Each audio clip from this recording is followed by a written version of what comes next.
G'day you mob, how's it going? Welcome to this episode of Aussie English. This is a special 3-part series, okay? So this is going to be one episode in a 3-part series where I interview my dear friend Marcus Kain. Marcus, or Muzz as I know him, and I went to school together and grew up really good friends. All throughout high school, we hung out a lot, we did music, and we also did a lot of working out and fitness related stuff over the past probably 2 decades or more now.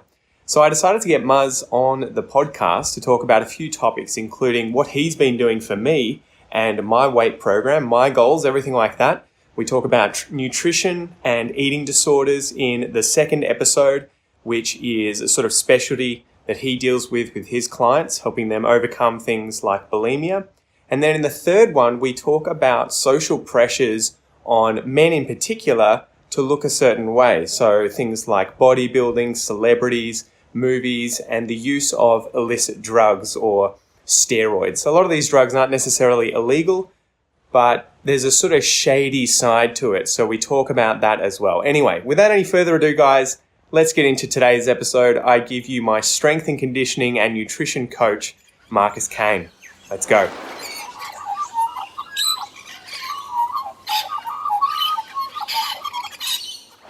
G'day guys, welcome to this episode of Aussie English. Today I have Marcus Kain, who is a strength and conditioning and nutrition coach.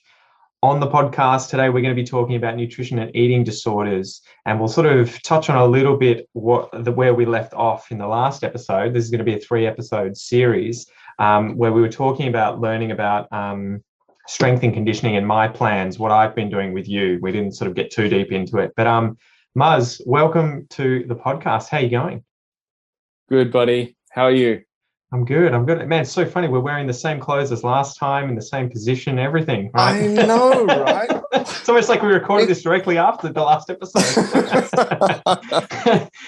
Sorry, dude. So it's great to have you here again. Let's continue on from where we left off.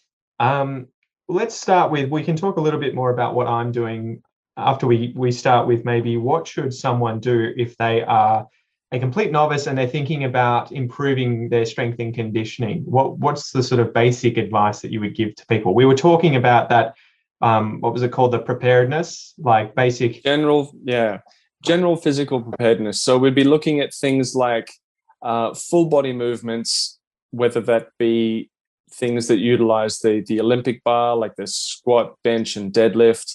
You know, things like pull-ups, sled work, like sled pulls, sled pushes, medicine ball slams, all those just like really big movements, push, pull, drag. And so when you say that, you mean like it's using a lot of your muscles and a lot of your body at the same time. It's not just a bicep curl or a tricep extension.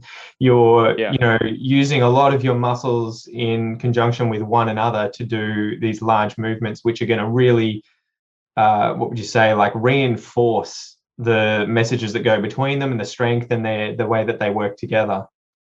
Well, it just builds full body conditioning, not just muscle strength and size, but we're looking at connective tissue strength, conditioning of tendons and ligaments and connective tissue, because, if we try and get strong, but our connective tissues aren't up to scratch and don't have the strength to support the movements that we're doing, then we're going to get injured. Central nervous system adaptation, so our body's ability to perform a bunch of work and then positively recover from it in order to then train again and keep going. So things like the isolation movements and the beach muscles and the bicep curls and all that kind of stuff. How well we do with that hinges on how well we go with our general physical preparedness and our fundamental strength. I'm just going to take my jumper off because it's getting brutally hot in here. Hold on a second. All right. Take it off. Sorry, I hope I didn't blind you there with my white stomach. Dude, I live in Wales. Like, what are you talking to me about complexion for? Have you seen me? It's snowing outside. It's snowing heavily. I've never seen it snow. I've seen the snow, but I've never seen it snow. I've never seen the actual snow falling down. Can you see that at all? Like, I'm not sure that the camera's good enough to. the sky is kind of blowing it all out. So we were talking about what you should do with strength and conditioning if you want to get into it. You were talking about these big compound movements, but before that, I guess there's a step of where should someone go? Because I'm sure that there is a lot of content online that they can get access to, but that's not necessarily the best thing to do. Just go online and be like, here's a few tutorials. All right, I'm going to go to the gym with my new knowledge and just bash out a few sets. What's the best way that you should address that, especially if you're someone who's maybe late 20s, 30s, or 40s, where they should be thinking a lot more about longevity and health into the long term and avoid injury. Yeah, I think if you're really serious about what you're doing, the best thing to do is wherever you can avoid generic information and get some mentoring. I'm not talking about personal training because most personal trainers just kind of clock in, clock out, and they don't know shit. There are some really good ones out there, but it's very easy to find very charismatic personal trainers who don't know shit. So, you want to be looking for someone who's achieved the results that you want to achieve. They're completely transparent about their use or potential use of any performance enhancing drugs. And again, it's hard to find that kind of transparency because so many people use them and then go, "No, I don't use them," but whatever. Then we'll get to that in the next episode. Yeah. But then also you want to look for someone that, if you want to get some information, you want to get some guidance, a good sign is someone who's going to ask you a lot of questions, who's really going to be genuinely interested in you, your goals, your workout history. They're going to want to see videos of you doing certain movements. They're going to be very thorough, and they're going to be very invested in you personally. When they talk to you, they're only talking to you, and they're talking specifically to you. And again, they've got a lot of questions. They want to know a lot about what it is that you're doing. Integrity is kind of what you're looking for. And so because getting generic information online, there is some great information that's available for free online. Yeah. But if you're really serious about what you're doing, then you're going to need to talk to someone who's got all those things that I just mentioned. I think also you have to kind of foster that interest and thirst for knowledge when it comes to working out and training. If you're going to be a sort of meathead who just wants to get big and get epic gains, but you don't actually want to understand how the movements are going to help you do that or how the training is going to help you do that, you're going to need someone who is literally in the know, doing all of your workouts with you and telling you what to do. Which is expensive. Exactly. So if you actually want to be able to do this on your own, I think that you just have to maintain that curiosity and interest and understand why you're doing certain movements. What are you trying to achieve? You don't just, I see a lot of people when I was going to the gym quite a lot before getting my home gym so that I didn't have to because of COVID. It seemed like there were always a lot of people in there who were doing things that they had no clear idea of what the reason for doing that movement would be. And they were doing it incorrectly where they were probably going to injure themselves. And it seemed to me, I mean, I didn't obviously interview these people about it, but it seemed to me like they had very, very little training and very little interest in understanding the training. They had instead just come to the gym and they just see the machines and they think, oh, I know what to do.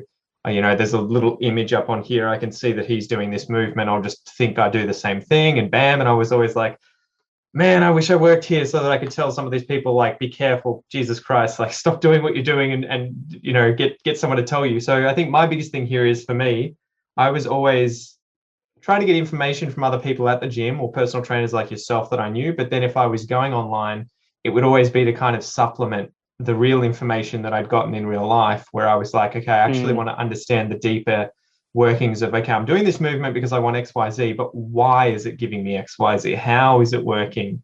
And then I would go and try and find that out. And it becomes interesting, right? You kind of have to foster that thirst and that interest. Well, if you're not genuinely interested in it, you're not going to be able to stick with it long enough to get the result that you want. Especially if you want, and I mean, if you want like a specific result, a very specific change, very specific body change. And one of the most valuable things that a good coach can do is to help filter information for you. So you say about research and developing an interest. That's absolutely fantastic. The difficult thing is, though, that there is so much unregulated shit information out there. So it's almost like your coach doesn't just play the role of, coaching you and providing you with information.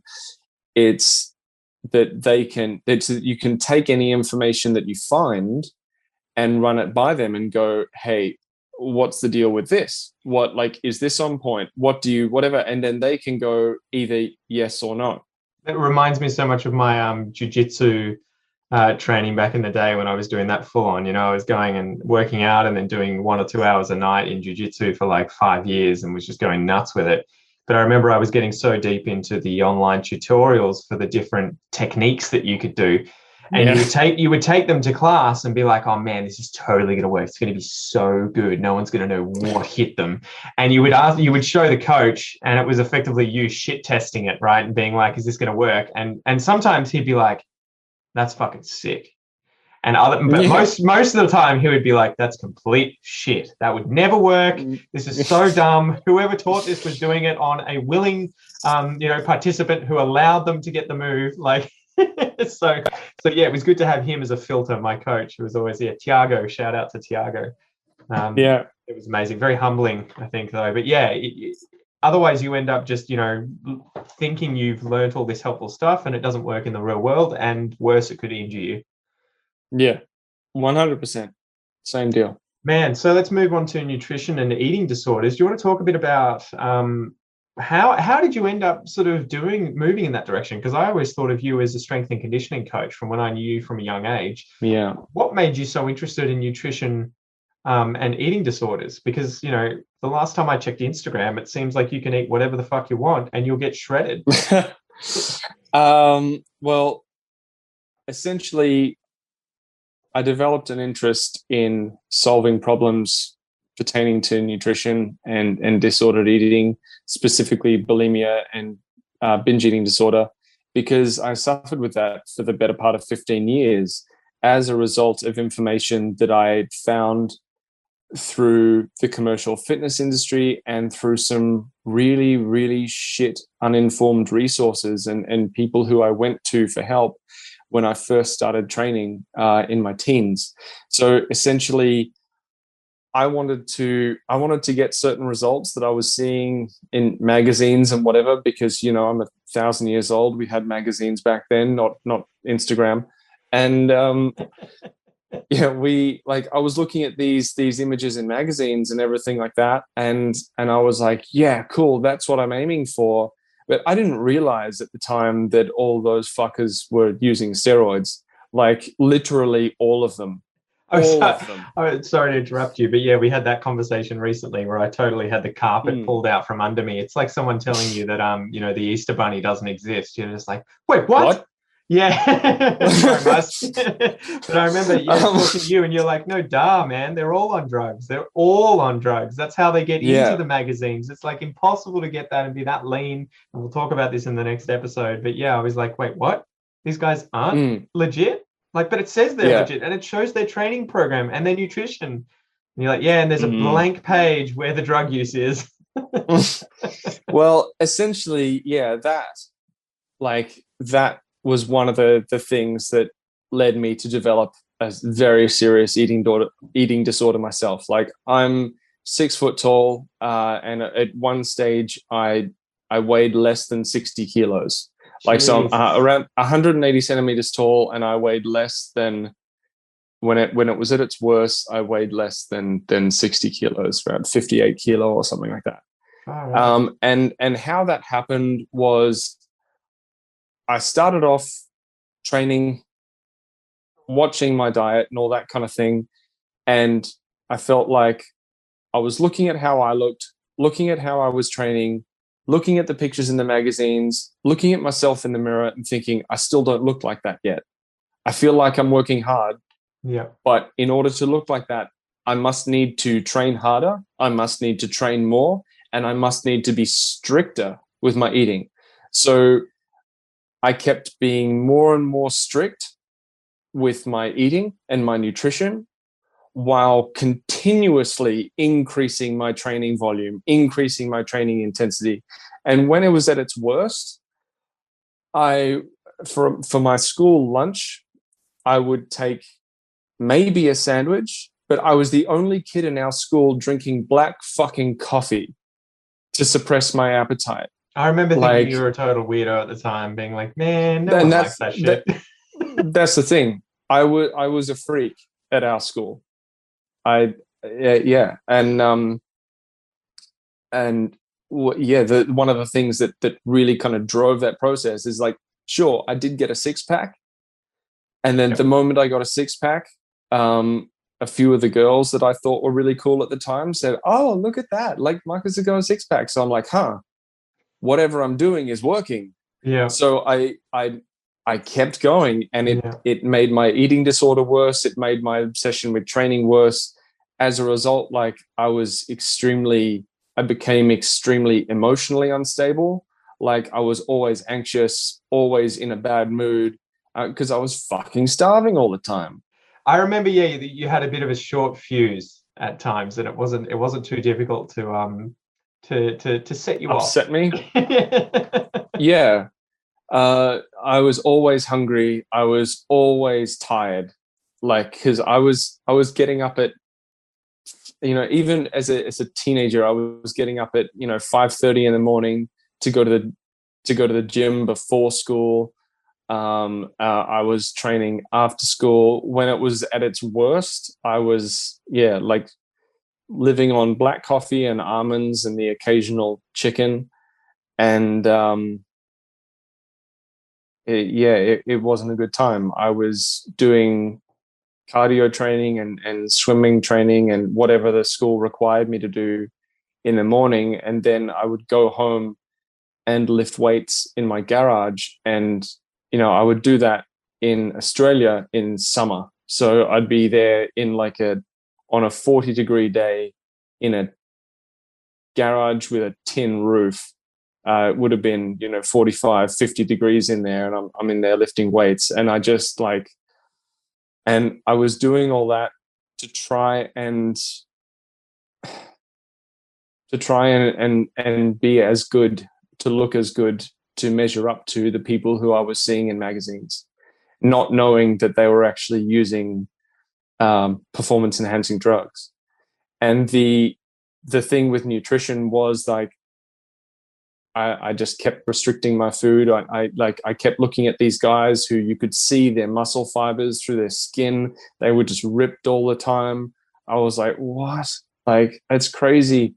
I must need to eat even less to look like them. And because I didn't have any good mentors around me, I didn't have anyone to really show me the way or tell me the truth. It just got so bad to the point where after you starve a body for that long, there's a physiological starvation response that kind of kicks in, and kind of like the animal parts of our brain start to freak out thinking that we're starving, and they start to trigger these urges to binge eat. Like, where I literally remember like the first time I picked up a piece of, like, I was playing a show with the band that I was working with at a New Year's Eve party, like when I was about 16, and I was just so hungry. And of course it was a party, there was all this shit food there, just like cakes and whatever else, and I was just looking at this cake. I'd been starving myself for months, and I just desperately wanted this piece of fucking cake.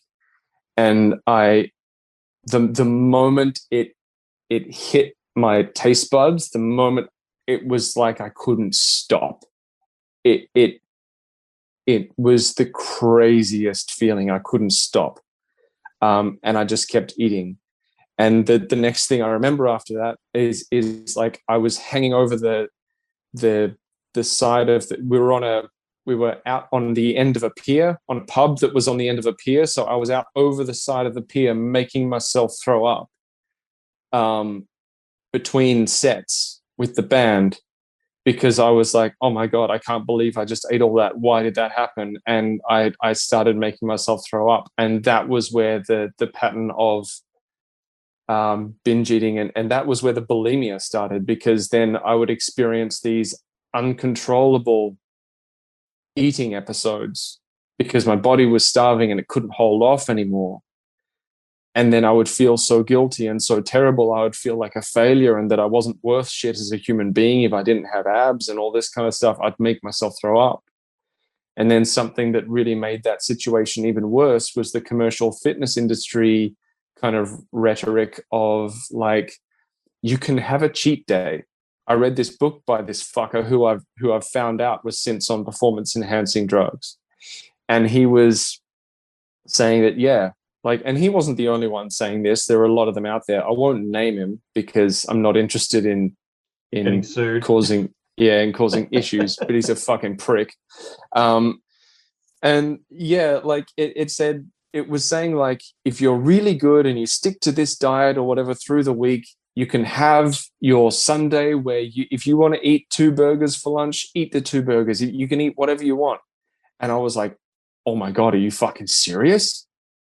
Enter the cheat day, which was essentially a planned binge that happened on a Sunday, where I took that so literally. I would eat so much food that it were like unfathomable amounts of food, just crazy amounts of food. I would start with like fucking nachos at 6 a.m. in the morning because I would wake up early. There's only 24 hours in a day. We're going to get this done. I would wake up early and I would wake up so excited. Yeah. And I would binge eat. Yeah, I'd be better than Christmas for someone who's fucking starving to death. I actually had someone I had a doctor at one stage tell me when I was like really, really, like when I was like less than 60 kilos, like, look, if you don't stop doing this, if you don't stop losing weight, you will end up in hospital and you could die. Like, so, you know, in trying to get me to eat more, they gave me this book, which was from this bodybuilder who told me about the cheat day. Wow. So that was not helping either then. Yeah. And so then this cheat day became this thing where I would binge for a day. And my brain, like I've now long afterwards learnt how our brains work a bit more in regards to foods and how certain parts of our brains register patterns and we develop triggers and all this kind of thing. And I developed this crazy trigger with food that like to try, and it got to the point where I was like, okay, what I'm doing on Sunday, it's crazy. I can't keep doing this. I don't like it. I feel awful. And when I tried to stop, it was almost impossible to stop. Like I would try and stop myself from binge eating, and it would just like the urge to binge eat would just drive me crazy. It was all I could think about until I gave into it. And that's when, yeah. So, I mean, there's probably going to be, based on statistics, and you'll know better than me, there's probably going to be someone listening to this who has bulimia or, you know, some kind of eating disorder. How do you pull yourself out of that situation? Because you're obviously now very healthy and, you know, knowledgeable about this experience. And thank you for being candid and sharing this with us. I'm sure it's not easy. Yeah. But what did you do to get yourself out of that hole that you were in? And what do you suggest to anyone listening who may have that sort of an issue? It's to describe it, rather than it being like a step-by-step process that's the same for everyone, imagine it more like a web that starts in the middle and goes outwards. There are a couple of things that are in the center that are absolutely key that everyone, you know, if we want to break that pattern, that everyone has to do. And then depending on the person, the individual, and the certain situations, then on that next level of importance, there are like other things that some might apply to you, some might not, depending on your history, depending on how you developed. the pattern of eating or the disordered eating that you've developed. So it's like we start with the absolute essentials and work our way out. One of the just primary essentials to start breaking that pattern, there's almost like we want to think of it in terms of there's our mental game. So the way that we need to reframe things and start thinking about things mentally and practicing certain mental processes. And then there are very practical processes like, okay, we need to be eating a certain amount of food.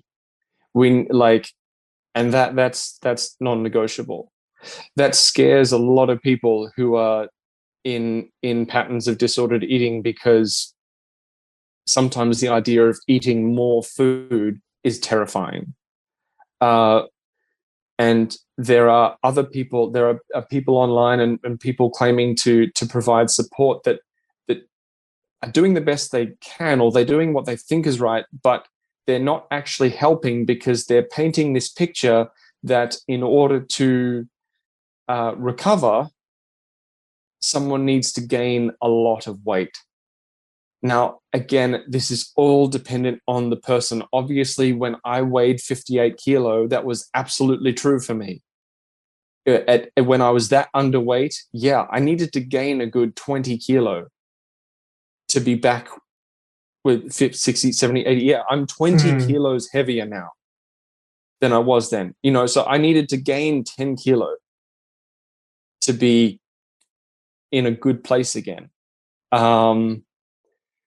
But then some people who try and force weight gain on people, it's just so it's so complicated in some ways, and it depends on the individual, because the idea of gaining weight in the name of recovering from this process or breaking this pattern is terrifying. That's why there needs to be one-to-one conversations. There needs to, we need to hear each other with this kind of stuff. And this is what I do a lot of. People talk to me about their personal situation, and I work with them to find a way out of it that suits them best and works, pushes their comfort zone a little bit, but isn't so fucked and isn't so outside of their grasp that they just can't do it. The seat is impossible, right? Yeah. Oh, we're gonna train for a marathon. I've never run. Screw it. We'll just do 20 Ks on the first day. You got this. Push hard. It can be crazy, but one of the first fundamental steps is sending that signal to the body that we have the food we need. It's all right. Yeah. We're not gonna. Another example I use is like if you're riding a horse, or if you have a pet horse and you want the horse to take you somewhere, but you're starving the horse. Yeah. The horse obviously being our body in this situation, the rider being our conscious mind. If we're starving the horse is not going to be a good fucking horse. The horse is going to be all fucked up. The horse is going to not have much energy. The horse is going to have a weird temperament here and there. We need to communicate with that horse, with our body, by feeding it well, that everything's okay. Once we've started to nourish the body using specific foods, then we as well at the same time start to work on our mental practices, because in some ways, some of us have dealt with this cycle of eating for so long that it's been hardwired into our brain. We've learnt it like a skill, like a habit. So we need to consciously do things to break down that habit, to break down that pattern, so the subconscious parts of our mind don't continue to just drive us in that direction. So there's the food element of it and the nourishment element of it, and there's the mental game aspect where we need to consciously retrain our mind. So what does the road to normality look like for a lot of the people who come to you? Obviously they come to you and they're in a bad spot and they tell you about their situation. Is it the kind of thing where the majority of people, if not all people with this sort of an issue, can get over it if they have the right sort of advice and if they do the work and genuinely want to change and improve things? Or is it just like a once an addict, always an addict kind of thing, where it's really difficult to kick long term? That's a big question. The recovery, the most clinically successful, as in the methods that have produced the best success or the most reliable success in kind of clinical trials and measurable trials for disordered eating at this stage, I think cognitive behavioral therapy is one of the things that has proven to be more successful than other techniques. However, don't quote me on this, but the last statistic I heard was it has a 50% success rate. Yeah. That's actually pretty high, I would imagine, compared to someone trying to, say, get off heroin or stop smoking, if that's correct, as you say. That's... Yeah. However, there are other methods and there are other elements that, like, cognitive behavioral therapy did not help me. Yeah. Like, I throw that statistic out there in regards to CBT because it's a measurable statistic and it exists. But cognitive behavioral therapy did not help me. Mentoring from strength and conditioning coaches and athletes who'd been where I had been and recovered successfully, that's what actually helped me. What did they tell you? What was the kind of stuff that you needed to hear? It was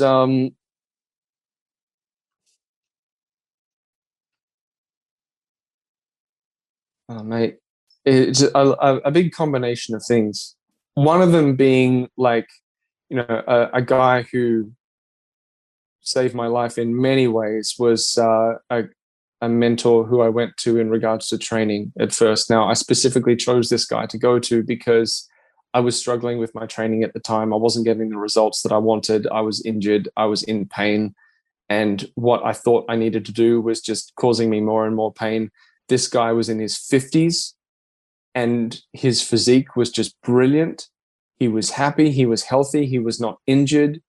Yeah, his physique was great. And I was like, mate, what are you doing to look like this in your 50s, drug-free?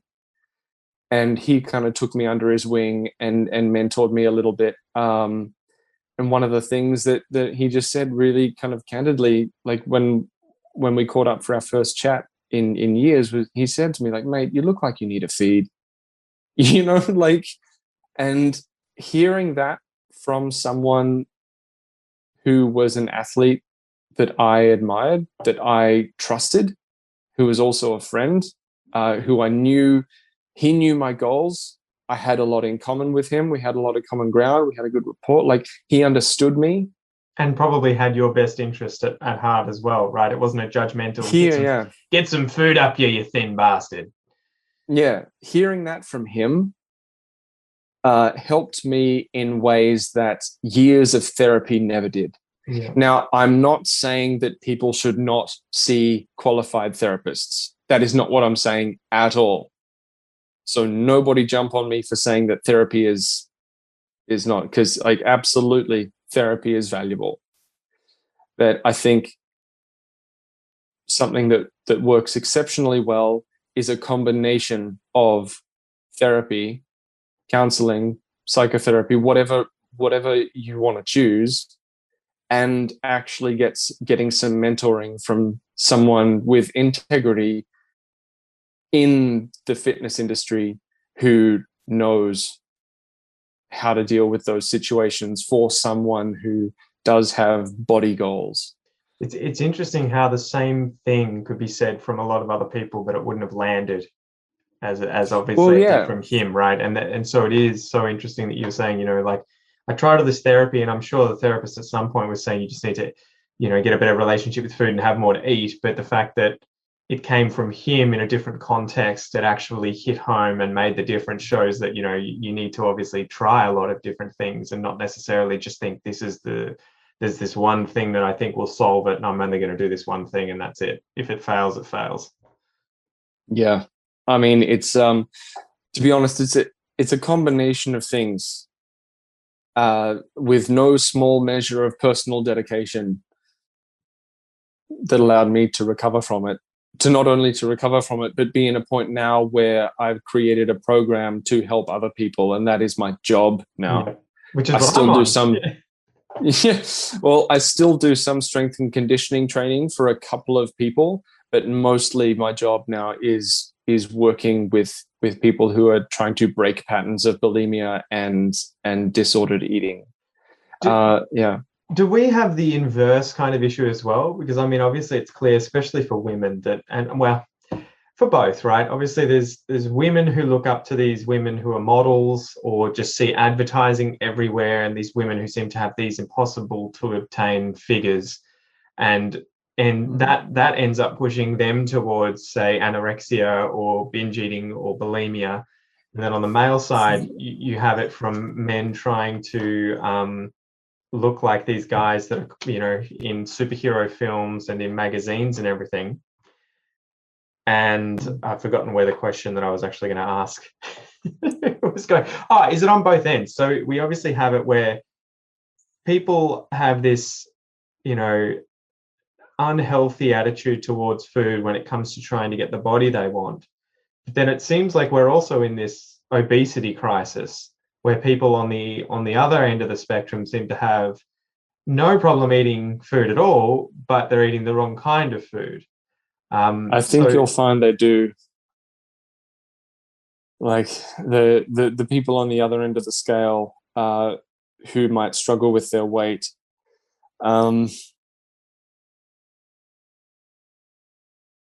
I guess what I was trying to get to is, can we talk a bit about the way in which society seems to, as a whole, have a very unhealthy relationship with food, and the sort of, you know, causes behind a lot of these things, whether it's obesity or anorexia? Yeah. To be honest, we could unpack that box for days. It's an exceptionally complicated subject. You know, there's genetic elements, there's social elements, there's, you know, like the combination of you know, genetic and social factors that contribute to someone's relationship with food. Like, how many different combinations of things can you create out of, you know, just a handful of variables? It, you know, and this is actually why I don't do group programs. Yeah. I don't run group coaching programs. I only do one-to-one coaching. Because you end up helping no one, right? If you're because serving the average.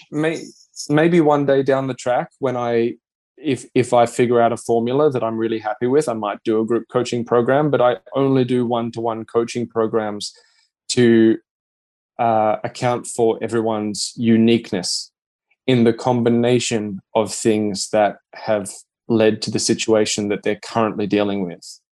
So in what I was going to say before, in terms of people who are struggling with their weight, like the fitness industry has a lot to answer for with that. And, you know, primarily people trying to make money from shit, scamming weight loss programs that don't work have a lot to answer for. It's so difficult, isn't it? Because it's kind of like, here's a solution to your problem that we gain money from, but in the long term, we only really gain money if the solution doesn't really work, and you have to keep coming back for more solutions to your problems, right? And so that's where you're kind of like, I feel like you're a bit of a drug dealer, and you're like, just have this one last hit and you'll be sweet. You won't have to come back, and then you're back here next week. And you're like, yeah, I kind of need it again. Yeah. That's sorry, your video just went off you there. Someone just tried to call me. Good. That's fine. Yeah, so there was something that I was going to say just before that person called me. The fitness industry having all of these, you know, quick fix solutions to dieting and everything, losing weight, they really only benefit maximally if it doesn't work long term, and you have to keep coming back to get on more diets. I got it. One of the most difficult things with that, and a tool that a lot of people with no integrity in the weight loss industry use, is the power of making the person who's doing the program completely accountable for their own results. Now, everyone should be accountable for their results. However, some of the people running these programs set them up in such a way that while you're working with that program, you do really well. But then the moment you leave the safety of that program, things start to fall to shit. And that breeds this feeling that, it must be my fault. The failure must be with me. Yep. I wasn't able to keep this going. While I was doing the program, I was doing really well. But then when I was on my own, I don't have what it takes to whatever. And people start to think that that's a reflection on their level of success or their level of discipline or willpower or whatever it is, but it's not true.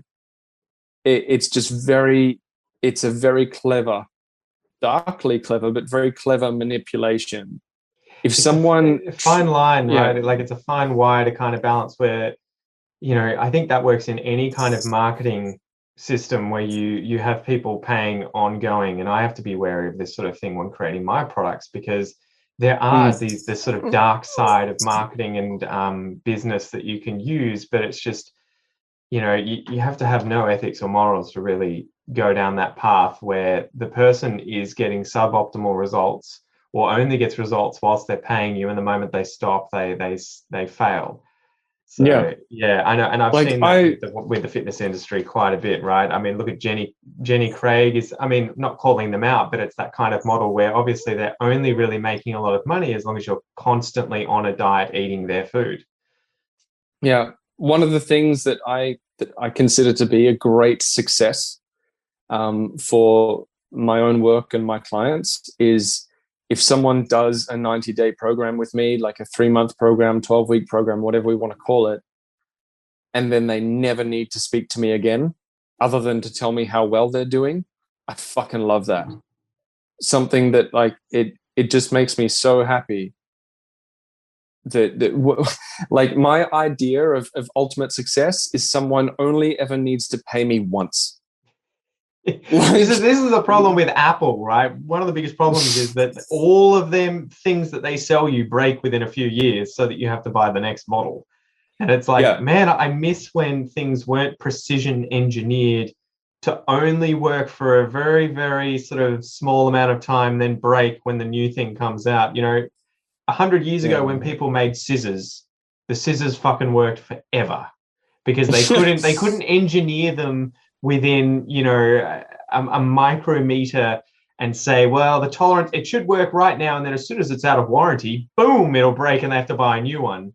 But it seems like there are so many things today, even plans, things like dieting plans and that, where it's like, these are so well put together to make sure that they fail the moment they need you to pay more money to stay on the wagon. Yeah. And bringing it back to, disordered eating or binge eating, bulimia, whatever we want to call it. Sometimes I'm quite aware of the language that I use because something that I do is I do my absolute best to provide a space where men who are struggling with this can feel cool about coming to talk to me about it and work it. Most of my clients are men. Yeah. Though if I go out online and start talking about eating disorders or disordered eating, most men hear that and see that and go, no, even I don't. I'm guilty of that. Not necessarily me myself thinking of my own food. And I'm sure after speaking to you, I realized that I had an unhealthy relationship with food, hence being a little bit overweight. But like yourself, I had no idea that you were going through what you were going through when I knew you, right? I just thought you had a short fuse. And so when someone says, men have health problems with eating disorders, I had that reaction where it was like, I didn't know anyone who's ever had that. I didn't see people. What are you talking about? Where are these people? I've never seen a guy, just going and vomiting. I see him drinking to the point where he's vomiting, but I've never seen him do that with straight after a meal or anything, but it is there, and it's something that it is a shame that more men can't talk about it and address that sort of an issue. The funny thing was, the only guys that really knew that I was going through that at that time were the guys who I was spending so much time with that I couldn't hide it from. These were the guys in the band that I played in high school. Yeah. And, I certainly wasn't perfect. To be honest, I was a shit friend to have as a teenager because of how messed up I was as a result of these things. I was not a fun person to be around. But even so, those guys saw what I was doing because I was always around them. And I was trying to hide it, tried to masculine my way through it. But I actually remember one day where I'd eaten something and I'd gone off to the bathroom to throw it back up, and one of the guys came in and knocked on the door and said, dude, I can hear what you're doing. Do you want to come back downstairs? And it still gets me to this day. Yeah. Because guys don't talk about it. Well, we don't. I would imagine you didn't want it to be someone else's burden. So I would imagine that no, if I that's were in the that thing. position, it would be something I'd be like, look, I'm happy doing this to myself, but I don't want it to affect my friends and other people. I don't want it to be your burden. Well, that's true, and as well, our value as men is often has a strong correlation with how independent and low maintenance we are. Yeah. If we need help, or if something's that, it's almost like the moment a workhorse on a farm can't pull its own weight anymore and becomes a burden. Back in the day, that the horse would just be shot. They'd put the horse down; it couldn't be of any more use, and they'd move on. And I think there's a pretty savage culture of that's ingrained in men, and I think a lot of larger issues kind of radiate out from that essential value of, if a man can't meet certain standards, if a man can't fulfill certain things, if a man can't be what is maybe required of him, or what he thinks he should be, or whatever, then his value just goes right down. If we look at the suicide rate in men in the UK, suicide, I think, is the number one killer of men in the UK under 50. Yeah. So it comes down in a lot of ways to, if we're talking specifically with disordered eating, a lot of men get into that pattern because we're trying to fit a particular mold. We're trying to be what we need, what we think we need to be in order to be valued. But then sometimes hitting that target is actually physiologically impossible. Well, it's and when that interesting happens, because you kind of said you obviously had that issue initially because you were holding yourself up in comparison to these fitness models and people you thought, this is what I should look like to be a man. But then also we have this mental idea of what a man should be as well. So it's interesting that there's that physical aspect, but at the same time, this mental aspect, and that these are that they fuse together in this situation with something like bulimia to be sort of almost more than twice as toxic as they would be on their own, right? I'm sorry, you might need to rephrase that one for me. Because you're obviously you're holding yourself up to look at people physically, but then also you're thinking mentally, well, I can't actually talk about these issues. I can't be open about it. I can't look weak. So there's the whole emotionally, I have to appear to be strong despite not being, and physically I have to appear to be strong despite obviously not being so because of my diet and everything like that. So I was just commenting on how it's interesting that there's this interplay between the two things. It isn't just a physical issue, and it's not just a mental issue. Yeah, interplay. 100%. Both of those things kind of feed into each other, and it's why we see such a culture of binging in men.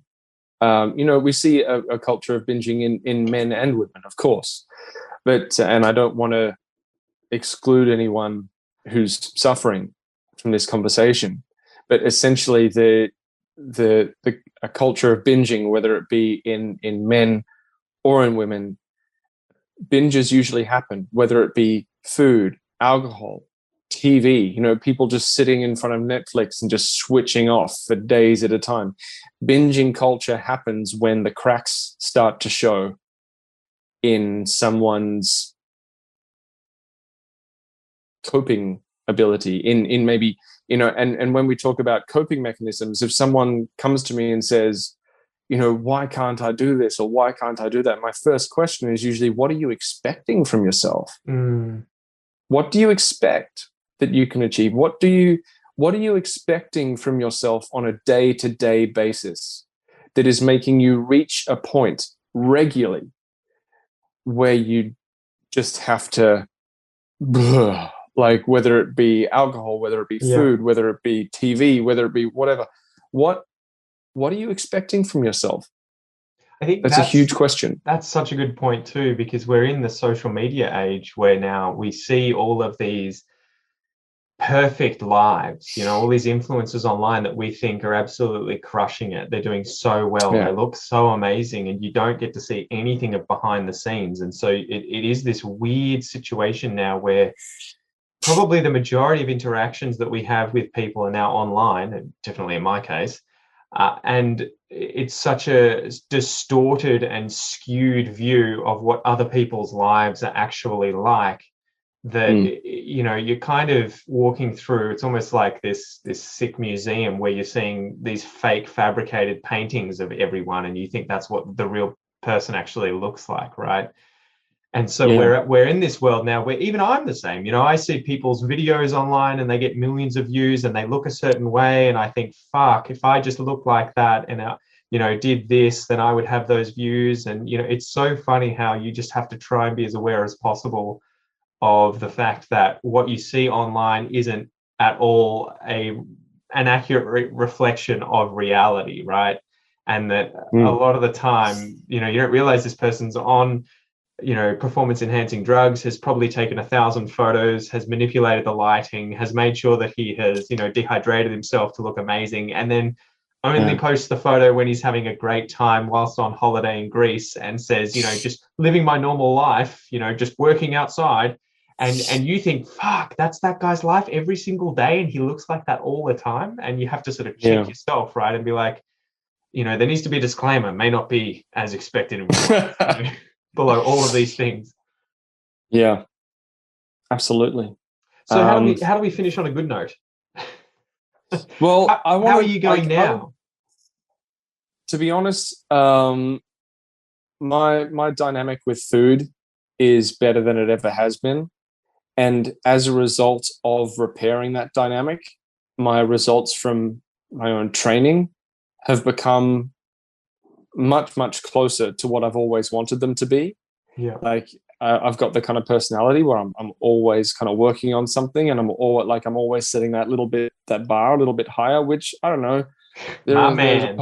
There are positives and negatives from that, but like more positives than negatives. More positives than negatives, but yeah, like the thing is, so many people get so attached to patterns of training and nutrition that make them fucking miserable in the name of achieving a certain result.